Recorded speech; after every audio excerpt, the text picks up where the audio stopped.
वीरेंद्र मंडलिकांनी शाहू महाराजांबद्दल वक्तव्य केलं आहे, यावर कसं? वास्तविक त्यांचं वय पाहता त्यांनी जी टीका केली ती अशोभनीय टीका आहे. तुमचे वडील उमेदवार आहेत, मला मान्य आहे, पण समोरचे उमेदवार कोण आहेत, आपण ती योग्यता आपली आहे का हे सुद्धा तपासणं अत्यंत महत्त्वाचं होतं. निवडणुकीमध्ये आरोप प्रत्यारोप होत असतात, परंतु तुमच्याकडे कुठले मुद्देच नाही आहेत. विकासाचे मुद्दे, आपला संपर्क किती, हा शोधाही वेळ आलेला आहे. जसं मध्यंतरी अनिल कपूरचा पिक्चर आला होता मिस्टर इंडिया, 5 वर्षापूर्वी तुम्ही अंगठी घालून गेला, तिथनं तुम्ही जे गायब झाला ते आता परत अंगठी घालून तुम्ही आलाय. तुमचे जे विद्यमान खासदार होते आणि भविष्यात माजी खासदार होणारे तुमचे वडील आणि तुम्ही सुद्धा तीच अंगठी घातली होती. वीरेंद्र, हे तुम्हाला शोभत नाही आहे. तुम्ही माझे चांगले मित्र आहात, हे तुम्हाला शोभत नाही आहे. छत्रपती टीका करणार, कुठल्या स्तरावर टीका करताय? आज तुम्ही तिथल्या छत्रपतींचे म्हणजे संभाजी राजेंचं तुम्ही कौतुक करताय. मी संभाजी राजेंना विनंती करीन, ह्या लोकांपासून आपण सावध राहावा. पुढे विधानसभा सुद्धा तुमच्या तोंडावर आहेत.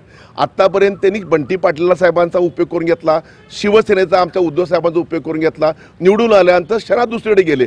आता तेच त्यांचे चिरंजीव तुमच्या समोर कौतुक करून करतायत. ते शाहू मिलचा विषय तुम्ही मांडताय. तुमच्या बाबांनी काय केलं? 5 वर्षामध्ये किती संपर्क होता, किती विकासावर मुद्दे त्याने आणले, काय विकास केला हे पहिला सांगा. विकास या मुद्द्यावर निवडणुका झाल्या पाहिजेत. गादी वारस ह्या निवडणुकावर ह्या मतदार कुठल्याही परिस्थितीमध्ये विश्वास ठेवणार नाहीत. हा मुद्दा खूप बाजूला फेकून दिला आहे मतदारांनी. निवडणुका होणार ते संपर्कावर होणार आहेत, निवडणुका होणार ते देश वाचवण्यावर होणार आहेत, संविधान वाचवण्याची निवडणूक होणार आहेत. तुमच्या असल्या टीकेवर कुणीही लक्ष देणार नाही हे त्याने भान ठेवावं. नाही, दुसरे मुद्दे त्यांच्याकडे कुठले नाही आहेत. एकंदरीत जर प्रचाराची जी आमची मोहीम आणि प्रचाराची जी आघाडी आम्ही घेतलेली आहे, ही निवडणूक खरं तुम्हाला सांगा तर लोकांनी निवडणूक हातात घेतलेली आहे.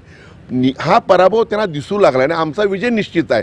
जसं जशी टीका छत्रपती करतील तसं तसं आमचं मताधिक्य वाढणार आहे हे त्यांच्या लक्षात येत नाही आहे. त्यांच्या पाठिंब्याचा जो ब्रेन आहे, त्यांचे जे सल्लागार आहेत, तो फायदा आमचाच व्हायला लागलेला आहे. त्या सल्लागारांनी तसाच त्यांना सल्ला द्यायची माझी विनंती आहे. सवाल मंडलिकांनी उपस्थित नाही, ह्या कोल्हापूर जिल्ह्यातील नाहीत, ह्या कोल्हापूर जिल्ह्यातील प्रत्येक व्यक्ती, प्रत्येक मतदार शाहूप्रेमी हा त्यांचा प्रवक्ता आहे. बंटी पाटील एकटेच नाही आहेत, सगळेच प्रवक्ते आहेत. त्या जे मतदार आहेत ते सगळे प्रवक्ते आहेत. त्यांचे अनंत उपकार ह्या कोल्हापूरकर आहेत. आज राधानगरी दौरा केल्यानंतर हा पाण्याचा प्रश्न, डॅमचा प्रश्न, असे अनेक मुद्दे ह्यांनी काय केलं हो 5 वर्षामध्ये? कुठले विकास केला, काय केला? संपर्क नाही. लोक म्हणतात आम्ही यांना बघितलेलं नाही कुठं. हा यांचा संपर्क. तुम्ही पहिल्यांदा तुमच्या वडिलांवर बोला आणि मग तुम्ही छत्रपती बोला, अशी माहिती विनंती आहे.